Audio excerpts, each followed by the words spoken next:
female. Oh. Morning, everyone, and welcome back to Bold TV. Today's guest host is Landon Dais. He's National Director of Partnerships at MedMen. Great to have you join us again, Landon. Hi, Carrie. Great to be with you again. Happy holidays, Merry Christmas, all that good stuff. Thank you. Same to you and your family. Thank you. Bold TV is brought to you by Independent Women's Forum, a nonprofit dedicated to developing and advancing policies that aren't just well-intentioned, but actually enhance people's freedoms, choices, and opportunities. We got a great show for you today. Make sure you leave your comments, questions. We're going to be engaging with them, sharing them on Facebook and Twitter with our guests if they're smart. To start the show off, I wanted everyone to know about a great show that's happening on Broadway. It's happening really fast. It ends December 30th. It is Ruben and Clay's first annual Christmas Carol Family Fun Pageant Spectacular Reunion Show. That's a mouthful. They did it on purpose. It was amazing, and we went as a team, Team Bold. We got a photo with Clay Aiken, who's our resident Bold TV host. I think we got a picture of that with Clay, our group shot wearing our Bold T-shirts. It was just really, really good. Family fun. Every Christmas carol you can think of. They even threw in a Hanukkah song tribute. It was just really, really positive, and it was so good because it was Clay and Ruben, and their vocal styles are so different. Absolutely. Like Ruben brought his very smooth R&B twist on these Christmas carols, and then Clay brought his very, he brought the church, like the Southern, where he came from, North Carolina. A bit more of a ballad. He's more ballads. A little more pop. And country-esque, so it was this perfect blend. So, well, both of them, I mean, they first were one of the first contestants on one of those types of shows, and both were winners, and both were amazing singers. So, and they both had probably one of the longest careers out of that genre. So it's great that they're having an amazing show. And I hope you get a chance to check it out. Exactly. Well, and I don't want to spoil it. Beyonce makes a little cameo. You'll see. You got to go to check it out to see where she pops up. But yeah. You heard that, Beehive. That's right. So moving to something much heavier, just because it's been another one of those weeks. I don't know. It seems like every 12 weeks our government's going to shut down. And I think it is time that we need to come up with a long-term spending bill so that we don't get caught into this political trap every couple months. Why do we need to worry about this? A lot of people whose livelihood is on the line, and we need to make sure as a government that we continue to operate. And I think that's their #1 job in many ways. So. Do you think so right now the fight right now is happening between Trump and Senate Republicans, because the president is saying to Mitch McConnell, the Republican leader, hey, you guys have to pass this bill with the border wall funding because the House did it. And, forget the 60 threshold and just go for the pure majority, and Republicans, you got this. Do you think he'll be able to persuade Mitch McConnell? No. And the reason why is polling is showing that actually above 60% of Americans, Democrat and Republicans, are not in favor of spending the type of money for the border wall. And I think as people are becoming more educated, they're realizing the majority of illegal immigration does not come through actually the southern border, but actually comes through our ports of entry. Ports such as airports and immigration centers, where people come and overstay their immigration status or their exactly. Yeah. So the wall is not going to work. Well, the one thing about the wall, though, that I don't think it's gotten enough attention is the public health issue, because and the American Enterprise Institute think tank in Washington just recently did a report about this, about the fentanyl that's coming from, it's originating in China, and it's coming up through Mexico, and it's poisoning Americans. A lot of the drugs are coming up, and so the immigration, you're right, a lot of people are overstaying their visas, but there is the public health aspect, I think, of people dying from opioids. Well, first and foremost, the #1 producer of fentanyl is still inside the United States of America. Let's just be clear on that. Well, and also a lot is coming through the mail, too. Through the mail. So, but fentanyl is most of it's produced still in America. However, the more expensive drugs are not usually brought by human mules through the southern border. Usually it's more bulkier stuff. They use the ports again, and because they're able to ship larger amounts into airports of entry. So the southern border, the wall again, is not going to stop the fentanyl. If we want to really deal with opioids, we need to deal with it first here with our pharmaceutical companies and talk about maybe banning fentanyl in general. Well, Trump is cracking down on the abuse with the drug companies, so I give him credit for that. I mean, I give him credit for it, too. I think it's because it's now spread. When the heroin epidemic happened in the urban areas, no one cared about it. They just want to put people in jail. But now that the opioid epidemic is hitting suburban, rural areas at epidemic numbers, even right here in New York, in upstate New York, we are seeing tremendous tragedies through the opioid addiction. So I'm glad that both sides and everyone is finally starting to see what is the real issue, which is fentanyl and opioids, and we really need to deal with it head on. And that's not going to happen through the border wall, but through proper regulation and cracking down on the pharmaceutical companies here in the United States. Well, I think you can do all of the above, but we'll keep this conversation going. As a fiscal conservative, I just can't pay for the wall. You're fiscal conservative. Very much so. I'm glad to hear this. So let's move on to our first segment here, brought to you by Engineered Tax Services, where engineering and accounting come together. Joining us today on Skype is Julio Gonzalez, CEO of Engineered Tax Services. Welcome, Julio, and happy holidays. Merry Christmas. Happy holidays. How are you guys? Good. Grateful. Julio, it's the end of the year, and we want to ask you, our resident tax expert, what is your year-end advice preparing for the closing out of 2018? Well, I think my year-end advice would be to get to your CPA or your accountant in the next 10 days. The tax code's changed dramatically, 1,000 new pages of tax code. A lot of it applies to individual tax issues, and so my best advice is to get over there, because literally the things you can do in the last 10 days can be the difference between paying $10,000 to $20,000 more in taxes. And these are simple things that need to be done, but the code changed dramatically, and the things that come with it, obviously, I think most people are just going to miss this year because they just aren't going to have the time to sit down with their accounts and go through it. Is there like maybe one or two or three items maybe off the top of your head that you can maybe put on people's radar that they should pay attention to? Well, I think small business, if you're a small business owner, now you have a 20% deduction in your net income, and it's limited to wages. So I think really we have to concentrate on this article that you're showing, 20% reduction in taxable income. So how do you do that? How do you make sure you hit the wage limitations? That's number one, right? Because that's 20% that you can reduce your taxable income by. The other things the article suggests is taking advantage of some of the investment opportunities, retirement investment opportunities year-end. Those are important things as well. Prepaying expenses that you can pay towards the end of the year that go into next year, buying equipment, things of that nature that you can expense immediately 100% under the new tax code. I think those are the big things that people can take advantage of right now.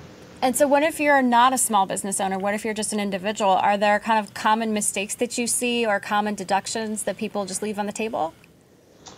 Well, if you're just an individual, I think that they raised the deduction, the standard deduction, they doubled it. So now it's you do your standard deduction and not do any itemized things. So you have to go through your itemized deductions, compare it to your higher standard deduction to see if which way flushes out best. And I think a big thing there is, are we going to do some charitable donations, or are we going to just go with the standard deduction? So I think charitable deductions, any type of retirement investing into the 401 or your IRAs, those are important things as well. One thing here in places such as New York, the more affluent New Yorkers are going to get hit hard by the elimination of SALT, because if you had high real estate taxes plus a high state income tax, we're going to see a large tax bill for many New Yorkers who are in the upper income range. What advice do you give them? Yeah, I noticed that the states are getting smart in finding what they're putting together trusts, that the separate trust will pay $10,000 of the bill. So if you had $50,000 in state and local taxes, you could split it up between 5 trusts and get to the maximized deduction, as that article discussed. The disadvantage was that you have to set up 5 companies. So one thing, though, I think it should be noted is that most people that were spending over $10,000 in state and local taxes were typically lose the whole deduction anyway because of AMT once you hit a certain income threshold. So, I think they probably shouldn't have put that into the tax code, because, as you see, they probably lost a lot of seats because of that. And the reality is most people didn't get those deductions anyway because of AMT situations. But, to the extent that you can manage it, setting up separate trusts and things of that nature can help reduce that. Now, the article says that you can do that. Doesn't necessarily mean that the IRS won't come after you and say that. Thanks for the warning, Julio. No. Julio, I know there's a common phrase that I've seen Susie Orman and other personal finance gurus say. They always say, pay yourself first. What does that mean as it relates? Maybe you've got an LLC or maybe just in general. What is that concept to you? pay yourself first really is the concept of retirement investing or investing. So if you make $2,000 per paycheck, pay yourself first is setting aside 10%, 20%, and putting that into some type of investment vehicle for retirement. So I think make sure that you're setting aside money for retirement before you're getting to your bills and other types of expenses. Got it. All right. Well, Julio, thanks so much for joining us, as usual. Okay, guys. Great seeing you. All right. Thank you, Julio. Happy holidays. For our next segment, we have Lieutenant Steve Rogers joining us in just a minute via Skype. He's a Trump 2020 Advisory Board member. And in studio, we have Nate Lerner joining us. He's co-founder of Draft Beto. And we're going to talk a little bit about Beto ORourke and his meteoric rise on the national stage. It's been very interesting. I think that, I haven't heard much about him as it relates to foreign policy. And so if he were here, if Beto were here, I would ask him a lot about what he thought about this Steve Mattis, General Mattis resignation. And just as we're transitioning, can we put that tweet up from President Trump about General Mattis retiring, just because I think it's really important. President Trump says, General Jim Mattis will be retiring with distinction at the end of February, having served my administration as Secretary of Defense for the past 2 years. During Jim's tenure, tremendous progress has been made, especially with respect to the purchase of new fighting equipment. Let's put the second tweet up. Equipment. General Mattis was a great help to me in getting allies and other countries to pay their share of military obligations. A new Secretary of Defense will be named shortly. I greatly thank Jim for his advice, service. And I just called him Steve, but his name's Jim. It happens. Very, very interesting development, just as we're waiting here for our Skype guest with General Mattis retiring. And here's what's funny is because I hear so many Democrats who are criticizing the president for Mattis leaving when Mattis is apparently leaving for the troops being pulled out of Syria, which to me is something the Democrats like, right? Well, no. If you actually read General Mattis's resignation letter, he actually doesn't speak so much about Syria, but actually speaks more to the treatment and how the administration was approaching our allies. And it really put a focus on what and how should we communicate with our allies. And the line that really stuck out was that we have a duty as Americans, one of the greatest countries in the world, to make sure that we align and protect and work with our allies. So I think there was a question about how President Trump was talking and negotiating with our allies that General Mattis disagreed with, and I think many of the generals of NATO also disagreed with. And I think that is what was disconcerting, and it seems there's been more of a ripple on the Republican side than actually the Democratic side. Well, McConnell has issued a letter that's echoed a lot of what Mattis was saying, but we're going to continue. Let's pause this, table this right now and move to our Beto conversation because we do have our Skype guest ready. You there, Steve?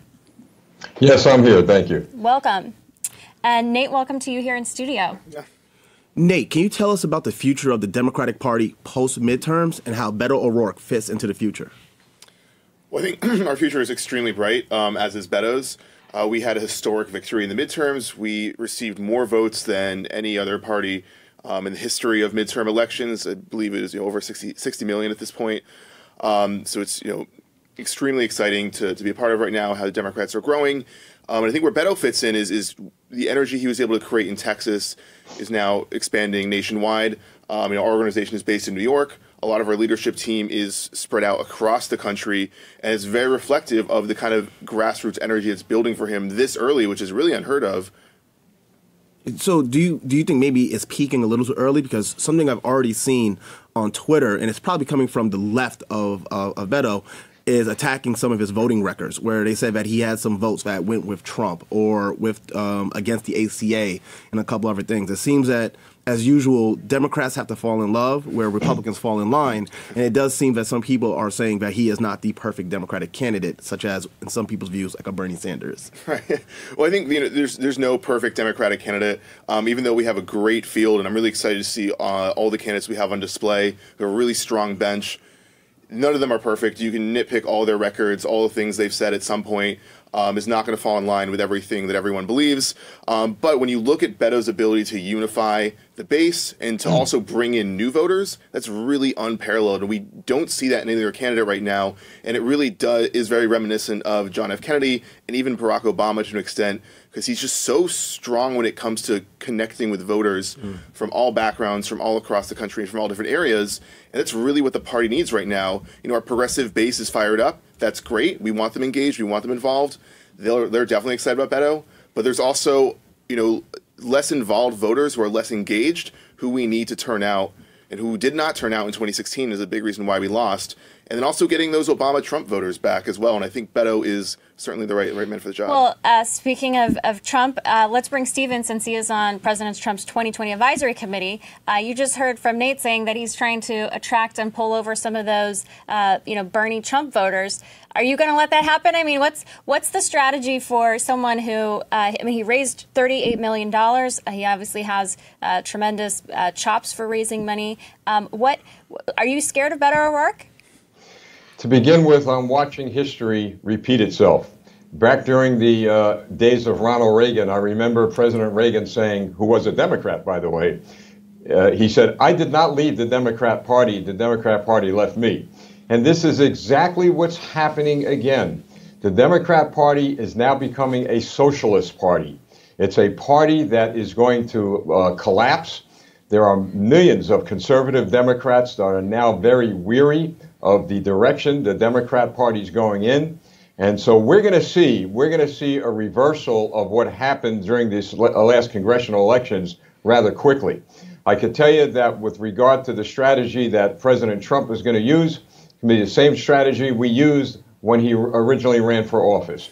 We do see millions of people are beginning to now scratch their heads, and I'm talking about Democrats who are conservative leaning now and independents, about the direction that the Democrat Party is going into. Now, keep in mind. But Steve, to Nate's point, the midterms were really not that good to Republicans when it came to turnout, and that a lot of, especially in the suburbs, a lot of voters felt that Trump's messaging and how he spoke was too aggressive or offended some people. So aren't you concerned about the midterms? Is that the canary in the coal mine for you? Not at all, because that vote turnout, I believe, and many believe, was a backlash against the Republican establishment. Look, there's no way you can transfer votes from one candidate to another. The president is still the individual who has kept all his promises. The economy's strong, unemployment rate is down. Look what he's done with criminal justice reform. Look what he's done for the minority community. There are many accomplishments of this president that the mainstream media is not talking about. But believe me, they're making the same mistake. The mainstream media and pollsters, while they're looking at the polls, we're out there talking about the pulse of the people. And let me just add one more thing. You look at the cities that are controlled by Democrats, the crime rate is out of hand. Look at Chicago. California is collapsing.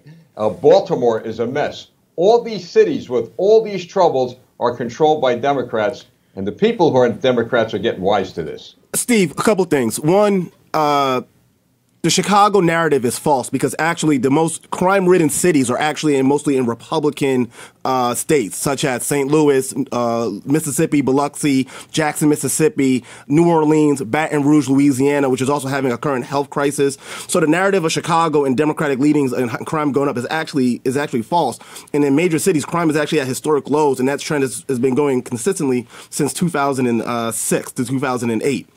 In addition, in reference to the economy, we have for the first time since, I believe, 2009, the stock market has actually lost value, not gained value, for the first time in over 12 years. So the economy is not as strong, and there's a lot of signals that are showing that a real estate bubble is on the horizon, and economic numbers are not as strong as people thought, and the tax cuts did not create the jobs that it was promised. How many shootings in those cities you just mentioned, other than Chicago, last month? I could tell you how many.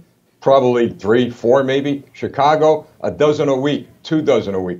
So I've got to tell you, my friend, with all due respect, you're wrong on that. Okay, guys, okay, we're getting distracted from the Beto conversation because that's what we were here for. So, Nate, I want to go to you because Steve mentioned something that he said that the Democratic Party is moving to the left, and the rise of Bernie Sanders makes it more socialist in nature, and that's part of what turned off a lot of those Bernie Trump voters. I want to ask about the Lam Model, because he was a centrist who he's a Democrat, and he was able to pick off enough of those blue-collar white voters in Pennsylvania, and he won. And when I look at him versus Beto, I think that Connor Lam is more to the middle, because I looked up the voting record for Beto, for example. Heritage Foundation says he's only got a 4% record with them, but he's got 100% with Planned Parenthood, which is a very liberal organization, in my opinion. So is there some truth to what Steve's saying, that someone like Beto is just too liberal for the whole country? Well, it's funny because he's being hit for not being progressive enough, and now he's too far, to the right. I think, the Connor Lam model is a good point, though, because that's really what scares Trump and the Republicans the most, is a candidate who can pull away their supporters. And you have to keep in mind, he was deep in Trump country. He won in a very heavily Republican district. We don't need to swing the vote quite as much as he did. I think it was like 19% was what he had to overcome as far as what Trump's victory in that district was. We need to swing the vote a couple percentage points. That means getting our base out a little bit more, getting young people out a little bit more, bringing over a few Republicans, winning over a few independents. We do that, and we will easily win the presidency in 2020. And if you look at a candidate like Beto, he checks all those boxes. Young people love him. They came out in record numbers for him in Texas. The base loves him. Progressives love him. And he's so great at connecting with moderates and independents in a way that no other candidate is. And I think that's what makes him the biggest threat to Trump in 2020. And also just to have him out there campaigning, even if he doesn't win the primary, is very beneficial to the Democratic brand. And it really shows our strength as a party because he's such a strong messenger. The one thing I found interesting is that the Beto O'Rourke train has come out the station, even though he has lost. But why hasn't there been the same enthusiasm for Andrew Gillum, who came even closer than Beto O'Rourke did, or Stacey Abrams, who ran for governor in Georgia, who came closer than Beto O'Rourke? They were in two key states: Georgia, which is turning purple, Florida, which is always won by 0.004% of the vote every time. So why is it Beto O'Rourke, who had a larger deficit? His margin was 2.5%, which is 5 times the loss. Right, but however, however, there's enthusiasm for him, but not for two other candidates that were even closer to winning in probably two key states for 2020. Yeah, this is a great question, a really important point to make. I would certainly love to see either Stacey Abrams or Andrew Gillum run. I think they're both really strong candidates. But with Beto, it's unique because he's been running so aggressively for 2 years, and he's been in the media spotlight for that time as well.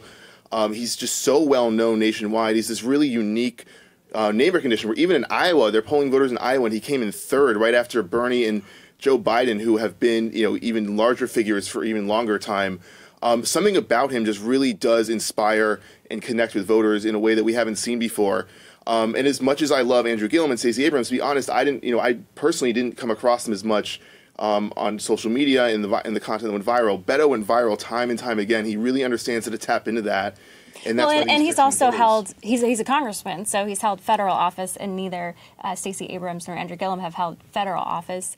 But I guess this begs the question, though, all three of those lost. So wouldn't Trump have, as is his style, to say, no matter all three of those, if they run, they're all losers? I mean, how would Beto O'Rourke overcome that? To say, if he can't even win at this U.S. state race, how could he win the country? Yeah, I mean, that would certainly be Trump's main talking point. But one thing to remember with Beto is he's just so good at sticking to what matters. He is very good at talking about the issues people care about, focusing about the larger point he's trying to make and getting past the petty stuff.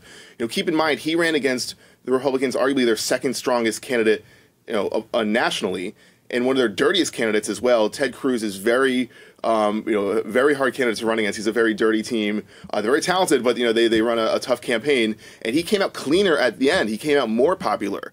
So that really speaks to his ability to fight back. He did walk away. He tried to walk away from the scene of DUI. Beto O'Rourke did, and he tried to deny that. But PolitiFact said, actually, no, the police report said a witness saw him try to leave the scene of the DUI. And then he wrote a university column for Columbia University that said that a woman, her only qualification seemed to be her phenomenally large breast and tight buttocks. And he had to walk that back. He had to apologize. So if you're trying to appeal to women and to say that he's more responsible than President Trump, Trump doesn't even drink.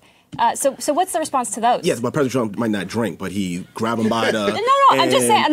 Affairs on his pregnant wife. So you can't compare the two. No, I'm just saying. I mean, how would you respond to that? If you're trying to say he came out cleaner, but he has these questionable things behind him, Trump would certainly use these. He does, but that didn't cost him support in Texas. He was upfront about it. He responded. He apologized, and he got back to talking about what matters and what people care about. And that's providing better health care. That's providing better paying jobs, focusing more on infrastructure, and improving our immigration system, criminal justice reform. He is really good at communicating the issues that matter to people in a way that's not talking down to them, but still gets them to care about it and understand it. And that's what's so frustrating for Democrats is our policies are popular. We win referendums time and time again in conservative states and conservative areas, but our candidates lose in those areas. But Beto has this unique ability to explain those issues in a way that makes sense to voters and inspires them. And that's really, unique. We don't see that often. So I think it's something that we need to tap into and get him on the national stage campaigning. Even if he doesn't win, it's still, like I said, very, very beneficial to the party. Well, and he's young, too. Exactly. So, Steve, we'll give you the last word here before you wrap the segment. Again, what's the better strategy for the Trump campaign? Look, at the end of the day, it's going to be the people choosing a socialist agenda or the agenda that has always kept America strong, and those are our conservative values. People are going to vote their pocketbooks. We know that happens all the time. President Trump has cut taxes, cut regulations. He's working on the infrastructure. We have a strong military. Indeed, under President Trump, we are better off than we were 4 years ago, and we will be much better off after he's reelected and finishes his second term out. All right, we'll see what the voters say. Thank you, Nate and Steve, for this bipartisan conversation. Thank you. Joining us for our next segment is Nina Burleigh. She's national politics correspondent at Newsweek. She's going to talk. Let's put her headline up for her article that she wrote so that our viewers can check it out here on Evangelicals. Let's put that up real fast. So her article, you can see the headline, Evangelical Christians helped elect Donald Trump, but their time as a major political force is coming to an end. So welcome, Nina. Thank you. Hi. Nina, you recently wrote an article on evangelical voters. Can you explain why you wrote that their time as a major political influence may be coming to an end? Sure. My reason for writing the article, I've covered evangelicals and Donald Trump for a long time. And for a long time, I and other journalists who watch this political alliance have been mesmerized, really, by the hypocrisy of it, right? I mean, it's hard to imagine these people who are concerned about social morality, let's say, aligning themselves with somebody who, as you just said in the last segment, has been divorced twice and has said incredibly rude things about women, has allegedly done sexual assault and sexual harassment. Which, to be clear, has not been proven in court. That's why I said allegedly. Right, but I'm just saying people throw allegations against a lot of people, and that's right. So you're saying you don't believe the 19 women who alleged? Yes, and that's why I used the word alleged. Yes. That's why in journalism we use the word alleged, as because those are allegations. But he also said himself. And I happen to know one of the women, the journalist, and I have absolute confidence that she's not making up that story. But we're getting off the subject. The reason why I got interested in this particular topic, which is the fact that evangelicals as a group are losing their millennials. They're losing their young at a rapid rate, and they're not being replenished. So in a sense, they're a dying sect. They're a dying cult, white evangelical Protestants in America who were aligned with the Republican Party back in the 70s. They made this alliance when a political strategist for the Republicans met with Jerry Falwell Sr., and the concerns then were for the Southern conservative whites was the issue of segregation and desegregation. The church got involved in these, what they called segregation academies after segregation was forced on the South to make sure that their white kids got to go to all white schools. Right. The IRS then came after. Who could have afforded that. And to be clear, you just call them a dying cult. Do you realize that word's offensive, to use that word cult? A sect. I think I said sect. It's a dying cult. Well, it is a cult, too, I think. I mean, if you talk to ex-evangelicals. So my story, in any case, I'll just finish. I'll answer the question. Sorry, I'm getting off the subject. They have lost their young. And because we are so obsessed as journalists with this hypocrisy issue, we've forgotten or failed to look at the fact that pollsters and political scientists who've been studying this alliance for years have been predicting that by 2024, based on current trends with youth leaving and not being replenished, based on current trends, the Evangelical Republican Alliance in 2024 will no longer deliver what it's been delivering. So it's a political fact that people have been ignoring, and that's the subject of my article. And in order to do it, I interviewed a lot of young people who call themselves ex-evangelicals, and to your point, just let me finish. To your point, that from those young people who were raised within that sect, from those young people, I get the idea that it's a cult. They were in a bubble. They're closed off. It's extremely patriarchal, and it's very difficult for them to leave. And when they leave, they have called themselves ex-evangelicals, and that is a growing group of people. And if you go online, you can see it. So I think it's different for someone else to call it a cult versus you just called it a cult. And so I just think that if you're going to be a journalist, you shouldn't be calling labels if you're being an objective reporter. That's what they call it. But you called it that. That's the problem. But I think you're taking offense to a certain degree because you might take it as it's an offense to Christianity, where I am a Baptist. There's a big difference. I grew up around Christians. No, there's a big difference. I'm a Baptist. My parents are deacons at one of the largest churches here in New York, and there are different levels of faith. And in each faith, there are extremists. So I think in some degree on the evangelicals, which I have seen, I went to school in the South, there is an extreme, people don't want to admit, but there's an extreme sect of the Christian religion. And I think on the evangelical side, what we consider evangelical in the reddest of states, where they still believe in certain segregation type things, like the senator in Mississippi in the segregation academy she went to, and where I'm from, my family's from South Carolina. That is something that we saw multiple times. Another thing she's talking about as evangelists, their children can't go to certain colleges. They can't go to a public school. They couldn't go to an HBCU. They had to go to Liberty or certain other Christian schools because they wanted certain Christian values to be put upon them. And many of the ex-evangelists that she's talking about are young kids or young people that went to schools that weren't Christian schools, and their bubble was kind of burst, and they saw a different approach or a different America than what they were taught. So I think that is something that we have seen not just in Christianity. We've seen it in Islam. We've seen it in Judaism. That there's always this very conservative side, and they are starting to lose a little bit of their moral fabric. And I wanted to go on top of one more thing.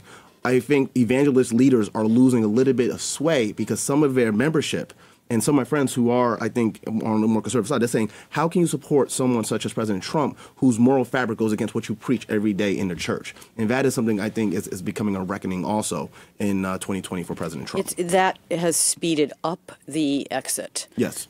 It's also speeded up the exit of women. And that had been covered. The New York Times had been down there in Texas doing stories about these evangelical women who were working for Beto because they're so disgusted with Trump. But my story was really more focused on this fact that this is a graying sect. I won't use the word cult for you, but a graying sect of Christianity because their young people, as you said, have been disillusioned by certain things being taught in these universities. The young women are fed up with the patriarchal system, which is part of the sect's belief framework, and they have been speaking out. There's a movement called #Church2, where a lot of things have been hushed up and pushed under the rug. Basically because they elevate this kind of toxic masculinity. So Nina, I want to ask about the young people though, because in your article you quoted some leaders who said, well, people get more conservative as they age, and so they're not as concerned about it. And as part of the average, you talked about the median age is going up, but the median age of the United States is going up as well in terms of our country overall is getting older. Our replacement rate is going down in terms of women's fertility. Is that part of it? And do you think that some of them might come back, that maybe they don't like Trump, but you mentioned younger people interested about, campaigning against mass incarceration, and Trump signed this big, CJR bill. Would some of them come back, and do you think there's truth to that? Yeah, I talked to both sides. I approached two of the leaders. One of them is associated with Wheaton College as a political scientist, and he's the person who I quote in the story saying, "Look, young people always leave, and they come back when they're older," and so. His theory is that all of these people that they're losing in their 20s now will, when they're in their 40s and 50s, come back to the pews. And so it will be replenished, and that is a natural kind of youth sowing their wild oats and then coming back.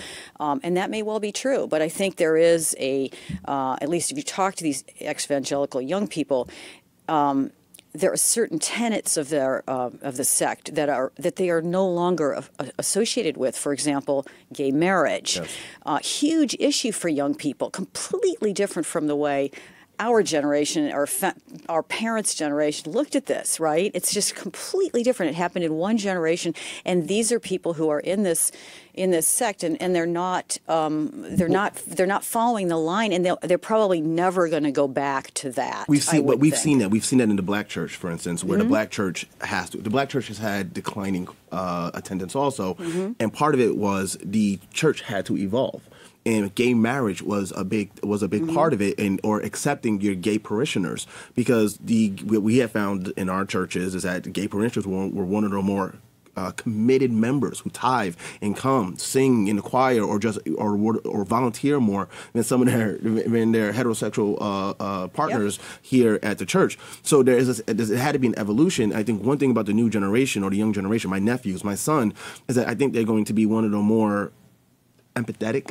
Tolerant. It's going to be a tolerant generation, different from ours. Where they don't view people they don't care about your sexuality as long as you're a good person, someone who says and follows through their word. And I think that is a question. If the church evolves on that, then they might get them back. Yeah, well, I think tolerance should be universal, even for evangelicals that are old. And that includes everyone, I think. Okay. So, I think we agree. Just the church has been the slower shift especially on the evangelical side. Well, as the Episcopal at the table, which does allow for gay marriage. Yes, it did. We're the first to have gay ministers. Absolutely. Yep. All right. Well, thanks, Nina, really, for joining us. You're welcome. Appreciate it. Thank you. It was a pleasure meeting you. Joining us via Skype as our next guest is Tony Shafer. He's on the Trump 2020 Advisory Board, and he's president of the London Center for Policy Research. Hello, Tony. Hey, good morning. Thanks for having me. Tony, what is your take on the First Step Act? Well, I think it's a good but moderate change in some of the most, I think, restrictive sentencing laws we've seen. I think President Trump and the left-right coalition here is quite appropriately relooking some of the sentencing guidelines, the 3 strikes and you're out rule, the idea of having credit for good behavior being more of an enhancement, as well as enhanced rehabilitation efforts for individuals who were involved in nonviolent crimes. And look, let's all be honest here. Society has changed over the time since the 90s. Look, marijuana is more acceptable. In many places it's legalized. I think the federal guidelines on that are way out of date. And while I'm a conservative, I'm also libertarian. So I'm one of those who've always believed that decriminalization of marijuana as a drug is probably a good idea. So I think while this does not change that, this will affect in positive terms about 10% of the prison population. And again, I think will put people who are not career felons or career criminals back on a path that can re-engage them and put them back in society. Tony, I think you hit on some key points. It's a moderate bill. It is a step in the right direction. I give credit where credit's due. I'll be the first person to criticize President Trump, but I actually will say, President Trump, thank you for signing this bill. I call it more of a prison reform bill than criminal justice reform. And I say that because, like as you said, it only really deals with the federal system. Nonviolent crimes is really probably going to help white-collar crimes, which I'm not surprised that Jared Kushner was a big push on this because his father is a convicted felon. And I'm sure that maybe he saw a different viewpoint of the criminal justice system because of his father's incarceration. The question, though, will this help trickle down on the state level? Because, as you said, this will only impact 10% of the incarcerated population. But the real criminal justice issues or immoral issues are on the state level. No doubt. And look, I live in Virginia, and I think Virginia, for example, under Terry McAuliffe made some progress in addressing this. However, the way McAuliffe did it was actually overridden by the Virginia Supreme Court. So I think there needs to be a concerted across-the-board effort. And again, President Trump can do what he can at the federal level. And look, I'm very close to the Liberty and Freedom caucuses. They are, for the most part, very much for this sort of thing. But again, this is going to have to be done, something that is done back at the grassroots or state level. Well, and Tony, what sort of leverage, that's one of the principles of conservatism or libertarianism is to allow for robust state and local power. So you on the federal advisory, federal level Trump 2020 campaign board, how do you approach this to have, change happening at the state and local level while also respecting that balance of power? Well, by engaging the local state representatives. For example, I was at an event at the White House where the lieutenant governor of Texas was attending. He also is one of the Trump 2020 folks running the campaign in the states. So the way I see the campaign doing this, 2020, is actually working to engage with the state level 2020 elements. So I think my recommendation is as a member of the advisory board, is to take this up as a national issue that needs to be essentially expanded at the state level. And the way you do that is by engaging the state level organization, saying not only should you support the federal level effort, you need to look kind of at your own side of the street or your own state and try to figure out how this can be done. Agreed, Tony. But yeah. You hit on one good point about on the state level. The one disappointment I have with the bill is the Tim Scott amendment was not taken up and actually was lobbied against by Senator Cotton, Senator Cruz, and a couple others. And Can you explain what it is? So the Scott amendment basically would create a peer review of police shootings of innocent American citizens, and that stemmed from a shooting that happened in South Carolina where an innocent man that was walking away from a police officer was shot in the back, and that tragedy personally hit Senator Scott, and he wanted to make sure. He's from South Carolina. He's from South Carolina, where my family is from, and he wanted to make sure that we take innocent police shootings of innocent American citizens seriously. And no one on the United States Senate, on the Republican side, and President Trump did not take up that effort. Look, I actually agree with you on this issue. I'm a member of law enforcement here in Virginia. One of my other jobs is I advised Sheriff Dave Decatur, the sheriff of Stafford County, which is just south of Quantico, on Homeland Security issues. And look, I think you and I would both agree that anytime you have a shooting that involves questionable circumstance, it needs to be reviewed. And I think by avoiding taking this on directly, we only create potential problems down the road. I'm all for peer review. I'm actually calling for a peer review of other issues at the federal level on some other issues. But I believe, like you, that a peer review process looking at these sort of things is necessary. So I think you and I would agree that this is something that should be revisited next year, next legislative year, one way or another. But yeah, I think that we have to look hard at all police shootings regarding the circumstance and outcome of the shooting. Tony, I really appreciate what you said, as even though we can be on different sides of the political spectrum, I do believe there's some common sense policies that people as Americans can get along and agree upon. So I'm really glad, as someone who's on the Trump advisory board, I really do hope that you echo that sentiment. And I think you will find a lot more movement would happen in certain communities with that type of compromise. So I really I truly appreciate you coming on the show and giving some very good insight on the criminal justice bill, or prison reform bill, like I like to say. And we really need to give credit to Senator Grassley, Senator Booker, and the grassroots organizers that took up this fight about 2 to 4 years ago, and that shows that their hard work has finally paid off. So thank you, Tony, for coming on the show. We truly appreciate your moment here. I thank you, and I hope to be on again with you sometime soon. Thank you. All right. Thanks, Tony. So next is our Bookster segment. Bookster is a website for book lovers and much more. Joining us is Shary Connella. She's author of Code Red, White, and Blue, a revolutionary solution to saving America's healthcare system. We also have Dr. Janette Nesheiwat. She's a board-certified medical doctor. Welcome to you both. Thank you. Thank you. Shary, you discuss in your book a dysfunction in the U.S. medical industry. What do you think has caused this dysfunction?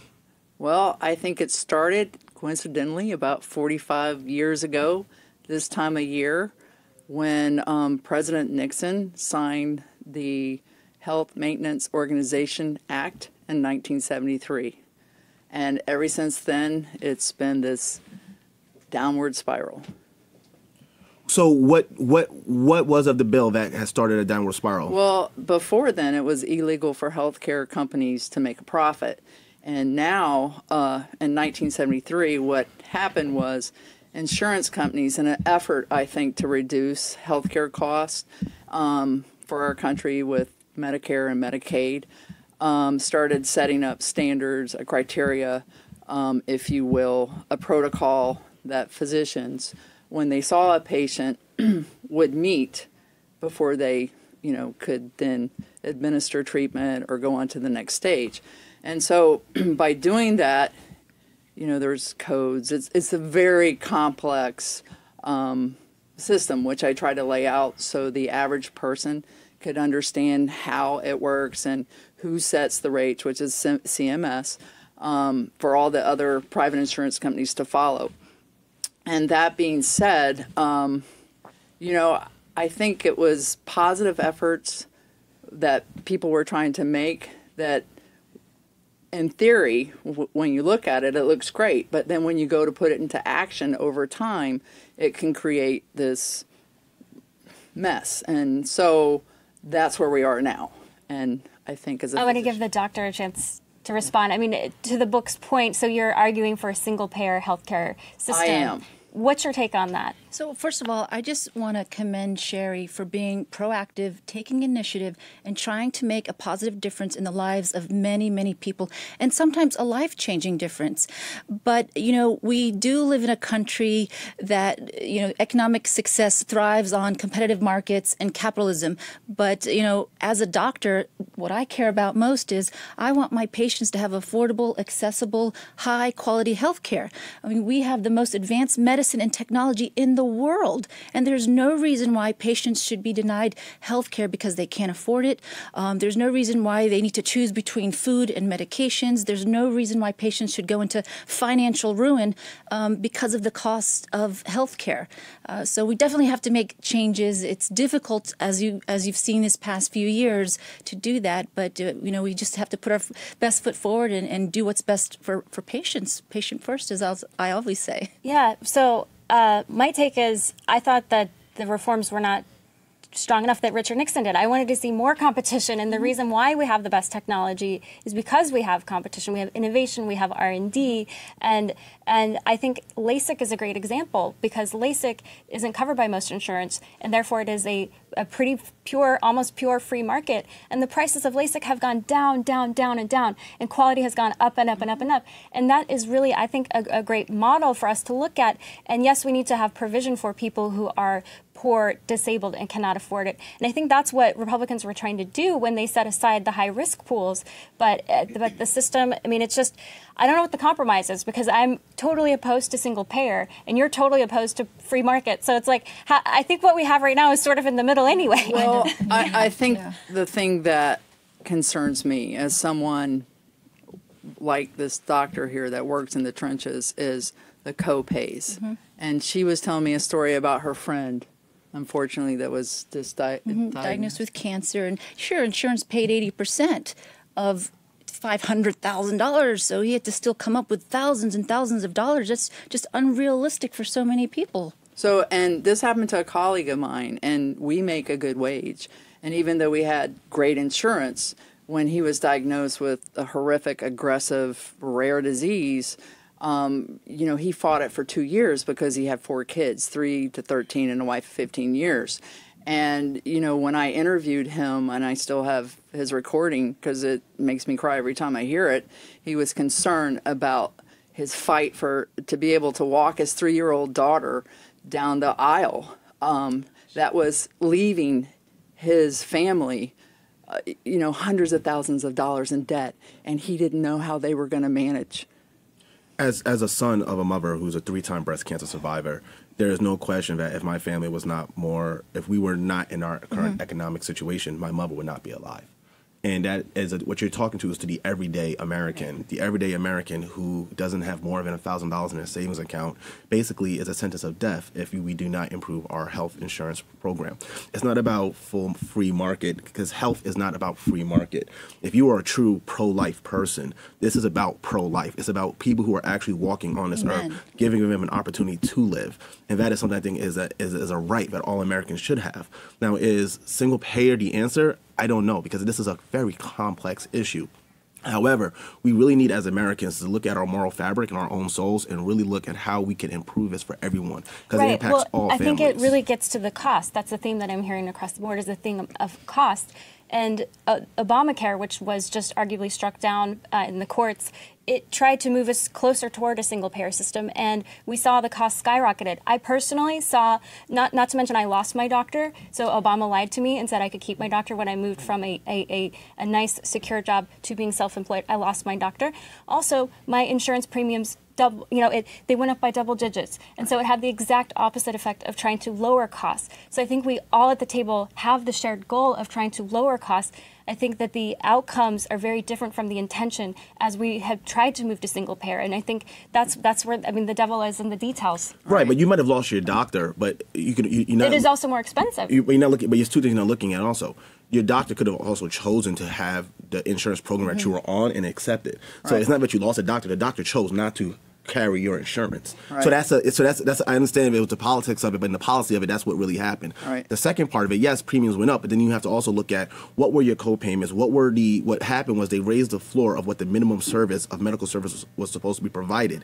Therefore, yes, cost goes up, but what they wanted to ensure was that every American had a base floor of medical programming and servicing that was not previously given. However, to your point, if you were on where wages have stagnated over the last 26 years and not improved, however, medical costs and cost of living has gone up, that is where it becomes overbearing and overcumbersome. And that is what we need to figure out. However, that's not going to be solved by free market. It's not going to be solved by a pure socialist system. It's going to have to be a hybrid where we all buy in. Yeah, may I add one other thing? Is my book also addresses engaging the patient. Yes. Not just the healthcare providers. Right. Yeah. And taking responsibilities to make better choices in how we move our bodies, what we put in our bodies, where we place our bodies, because we can have the best health care in the world, and if we make bad choices, we just undermined the whole. No, Shary, I think that's a great note to end on, and something that we can all agree on, especially the doctor at the table. You know, anything that will reduce the economic burden in the healthcare system and improve health outcomes to allow patients to live longer, healthier lives, that's what our ultimate goal should be. All right, Absolutely. Thank you so much for joining us. Anytime. So joining us via Skype is Julie Gunlock, our friend and director of the Center for Progress and Innovation at Independent Women's Forum. Welcome, Julie. Hey there. Good to be on. How you doing? Doing good. Julie, good to see you again. Good to see you. We saw in the news recently that some people are proposing we make Santa gender neutral. Can you tell us where this is coming from? First, I have to roll my eyes in a serious way because cross-eyed. It's another. Yeah, I know. I think I did a cross-eyed. This is another one of these issues that make me scratch my head. Yeah. So there was a poll done about whether people thought Santa. I love the picture that IWF put up of this sort of millennial hipster Santa Claus figure there. There was a poll done asking if people wanted more of a gender neutral Santa figure. I'm not quite sure how you pull this off, since Santa is, there's no question. I mean, this is a figure that is based on an actual person, Dutch stories that came to the United States in the 1700s. So I'm not sure how you suddenly decide he's gender neutral, since, again, it is a historical figure. It's like saying we should have a gender neutral first president of the United States. I mean, George Washington was a person. He's a historical figure. So this is where it gets kind of silly. I will say, I think some of these stories are manufactured outrage. I don't think really there's this huge call for a gender neutral Santa. I mean, yes, there are some people calling for that, but these, there are going to be kind of strange people in every society who call for weird things. So, it's out there. I doubt it will really take hold. As you said, it might be fake outrage, and I think it's people sometimes, or news stories, trying to look for clickbait and say, oh, the snowflake agenda. However, I do see something of value in here in my own story. When I go to Macy's and I take my son to see Santa Claus to take a picture, I do ask for a black Santa, because sometimes I want my son to see certain images of positivity where he sees something that looks like him.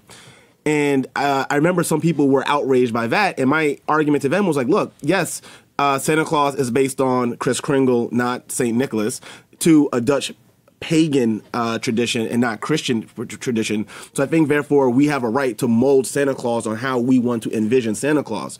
But to your point, I think this is manufactured outrage. And if someone wants to have a gender neutral Santa, they have the right to do so, but it doesn't have to be forced upon other people. Sure. I mean, if this is something that really, you think is valuable to your child to have a Santa that more reflects the way he looks, that's fine. I don't want to dismiss your feelings, but I try to teach my kids not to be concerned about things like that, that not everyone is going to look like you, and not every tradition is going to necessarily fit your traditions when they sing, the Jewish Hanukkah song in school. My kids love it and enjoy it and don't feel that it has to necessarily reflect our Catholic traditions. And so, again, I think that we live in a culture now where everybody should feel comfortable. I think it's also valuable to teach your kids that sometimes when things don't really reflect maybe their family or the traditions they grew up with, I think it's more valuable to teach them how to cope with that and how to deal with that, and maybe not to demand things change to make them feel more comfortable. It's funny you say that, because right now, like, I have a young son, and I've been debating with my wife, like, should we continue the whole Santa Claus tradition? Because it's really mom and dad are Santa Claus, and every time we look at our American Express bill, so it's interesting. I think this is a debate on multiple levels that a lot of people are dealing with. But I agree with your points, though, and I think, like you said, I think it might just be manufactured. And at the end of the day, celebrate your holidays and celebrate Christmas how you want to celebrate. Yeah, no, I mean, I think, look, at the end of the day, he still is a fable, right? He doesn't actually go. Sorry to bust your bubble, Landon and Julie, but he doesn't actually go. Sorry, Santa, but he doesn't actually go to every house on the rooftop. So if he's a fictionalized character that, yes, maybe he originated in pagan, white culture, but he's still fiction. Right. I feel like you should be able to apply the fiction in whatever way that you want. I agree with you. I agree with you 100%. But I do agree that, the fiction is that he's a male character. So it's like you're going to have a gender-neutral Snow White or Rapunzel. Like, those are female fictionalized characters. I mean, I get it, but,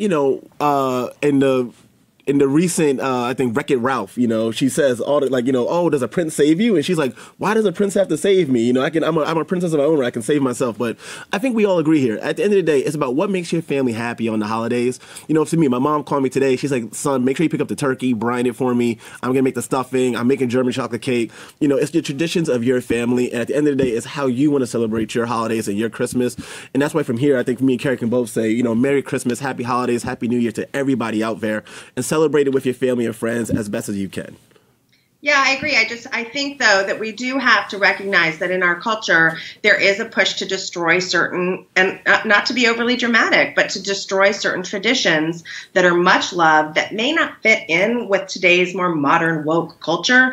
And that truly bothers me. Look, I think that there are certain things that aren't really up for debate. I think that Santa's a man. This to me is like sort of goofy and a waste of time. And again, I feel like so much of these social justice issues don't actually focus on real issues, real serious concerns, but they tend to devolve. It's sort of like PETA, they used to be sort of a respected animal rights organization, and now they say you're racist if you drink milk. Who knew, right? Or if you eat meat, you're going to have trouble in bed. I mean, they become a laughingstock, and I think I think there is something noble in caring about social justice issues, but too often they focus on such small things that they become laughingstocks. Well, I think the more important issue with Santa is whether children are able to celebrate and making sure that we're providing for needy children and donating, whether that's coats or toy drives, in your local community. We hope that all our viewers will help the less fortunate. Be the Santa. One thing I've always laughed about, just as an internal joke, what happened if Santa is lactose intolerant this whole time, and we always leave with milk and cookies, and he just drinks it because he knows the kids leave it. He's like, my God, I need almond milk. So someone told me that, and I was cracking up laughing. But Julie, like Landon, I said, that's a great point. I mean, think of how insensitive we've all been over these years, giving him, carb-filled sugar cookies and milk. We haven't even asked if he can tolerate that. Santa's diabetic because he eats the cookies and milk for the children that he loves. Yes, the hegemonic, lactose-loving hordes. But Julie, like I said before, thank you for speaking on this topic. And in some points we disagree and we agree on a lot of other things. But I think, like you said, Merry Christmas and Happy Holidays to you and your family. We can all agree that Christmas is expensive, Landon. I'm totally with you. Okay. Thanks, Julie. Merry Christmas. Merry Christmas. All right. So we're going to transition to our last guest via Skype. So you have a son? Yes. Is he watching? Because I was going to say you spoiled the same. No, How old is he? my son is 2 in a couple months. Okay. And so what are you getting for him then, since he's not? Actually, he loves watching me cook, so we got him like a little kitchen. Because he likes mimicking me in the kitchen. Oh my gosh. So he has like a little cash register now. So we're getting him a little kitchen and like a little grill because he likes when I grill. So I'm really excited about that, and I'm gonna get him some manipulative toys. So he's really smart. I mean, I know every parent says it, but my son is really, really smart. And he's not biased at all. I'm not biased at all. He's the smartest kid ever. But I'm looking. I think this is the first time he's kind of more conscious. So like he put on a Santa Claus hat. And he was saying ho ho ho. So he's kind of into the spirit. So I'm looking forward to that. That's adorable. Those pictures are going to be adorable. This kitchen. All right, we're going to move on to our last Skype guest for our final segment. You there, Adam? Hey, I'm here. Thanks for your interest in our work, Carrie and Landon. So, Adam, you are the CEO and founder of Open the Books. We're excited to have you. Super. Well, we just went live with 19 million. It's nearly every single public employee at every level of government across the entire country. We spent $1 million. We filed 60,000 Freedom of Information Act requests. And we've captured a very, very unique database. It's nearly every single public employee with their salary record from every public body across the entire country. Adam, how do we promote accountability and transparency in our government? So I think, we did oversight this week of the New York City public payroll. And in New York City, above the regular salaries, the mayor, his administration conferred $3.2 billion. It's a stunning figure on the New York City public payroll. So it's now you have rank and file blue collar city workers that over in a period of 4 to 6 years, incredibly, plumbers and welders and prison captains and blue collar workers, they'll earn cash compensation of $1 million. Are you saying each of those workers make $1 million each? Over the course of 4 to 6 years, you've got plumbers in the city, multiple plumbers in the city that will clean off $1 million worth of cash compensation. Well, I as someone who worked in the construction trade, I worked in construction for 6 years. A master plumber makes in New York City anywhere between $65 to $75 an hour if you include benefits. So if you're a master plumber at the top level, it is not uncommon for a master plumber or a master welder in New York City in general to make $100,000+ a year. And that is why I am also a big proponent of trade schools in across the country, not just going to college kids. Hey, we can agree on that. Absolutely. I'm glad that you mentioned that, because that's private sector compensation, $150,000 all in at total cost, including benefits. These plumbers in New York City are making $200,000 a year on cash compensation. Then you'd have to add their benefits, their pensions, their other perquisites into that. They're making up to $250,000 of cash compensation. So you can see things are out of control. And but Adam, are those outliers? Like, what's the median wage, the 50th percentile? Are you cherry picking? So we took a look at the top 100 New York City earners on overtime last year, and roughly out of the top 200, 20% of that payroll was plumbers. They're supervisors, and so that's the universe. But how many plumbers in the city total then? What percentage is that small subset? Well, it doesn't matter in terms of abuse of the system, right? So you have lax rules in place in the city. And this is just one specific instance where plumbers can earn cash compensation of $1 million. I think that's out of control. Well, I mean, I think you have to preface this. It's not $1 million in 1 year, but over a certain time set. I think what you're speaking to, so for instance, I'm not sure if you're familiar with NYCHA housing. The public housing in New York has been under fire. And part of the problem is some of the construction costs has been so high because we have if you're not union in the city, you have to have a certain wage, what's called a prevailing wage. And the prevailing wage meets the private sector union wage, which is set by the Construction Council.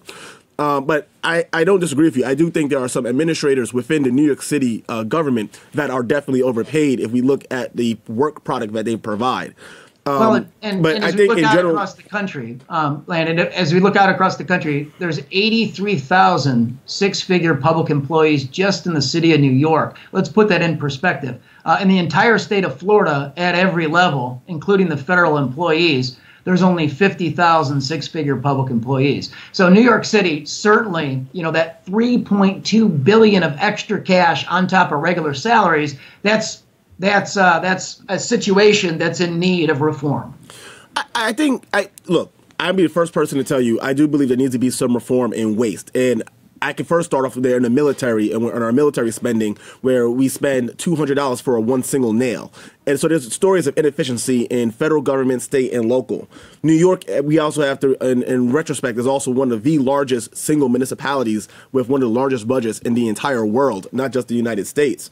However, I guess we should talk to New York City Comptroller Scott Stringer and look at his audit and see, are we double dipping? Are we double paying? And that is what I care more about is, are there people doing no-show jobs? Are there people that are getting overtime for not doing their work? Because the issue I have in our public NYCHA housing, for instance, we have plumbing jobs that are behind 6, 7, 8 months, if not 2 years behind schedule.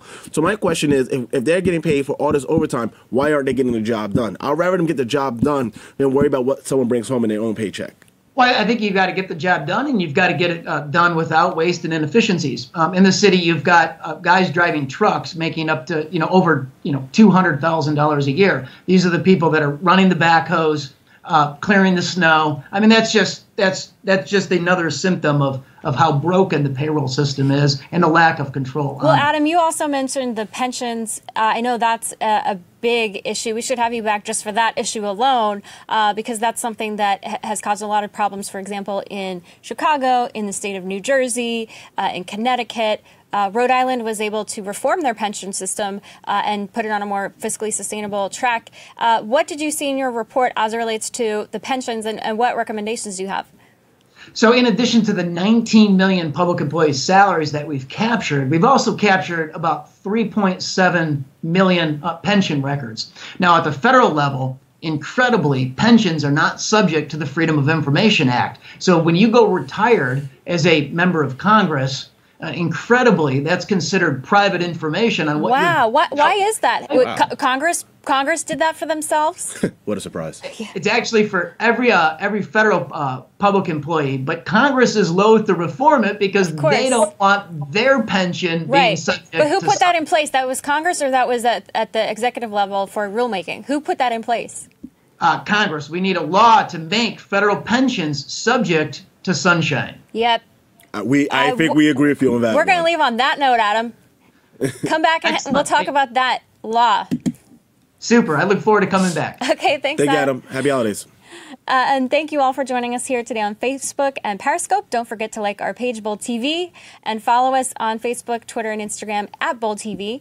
If you like the show, make sure to share it with your friends. If you had something that you agreed with me or Landon, put it in the comments. We'll keep this conversation going. Make sure you stay tuned for Bold Business at 12 Eastern and Bold Life at 2 p.m. today. We're going to be taking a break next week for the holidays, but Bold TV will be back on Friday, January 4th, so tune in. Thank you, Landon, for being here. Carrie, thank you for having me as always. I always appreciate it. I thought today's conversation was good as usual. I really enjoyed some of the back and forth with our guests. I thought we really talked on some key points. But at the end of the day, happy holidays, Merry Christmas, Happy New Year, and I hope it's filled with fun, joy, and blessings.